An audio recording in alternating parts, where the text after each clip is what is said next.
व्यासाय विष्णुरूपाय व्यासरूपाय विष्णवे नमो वै ब्रह्मनिधये वासिष्ठाय नमो नमः अविकाराय शुद्धाय नित्याय परमात्मने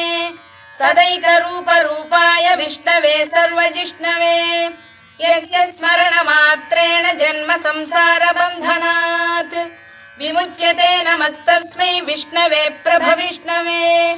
ॐ नमो विष्णवे प्रभविष्णवे श्रीवैशम्पायन उवाच श्रुत्वा धर्मानशेषेण पावनानि च सर्वशः युधिष्ठिरः शान्तनवम् पुनरेवाभ्यभाषत युधिष्ठिर उवाच किमेकम् दैवतम् लोके किं वाप्येकम् परायणम् स्तुवन्तः कङ्कमर्चन्तः प्राप्नुयुर्मानवा शुभम् को धर्मः सर्वधर्माणाम् भवतः परमो मतः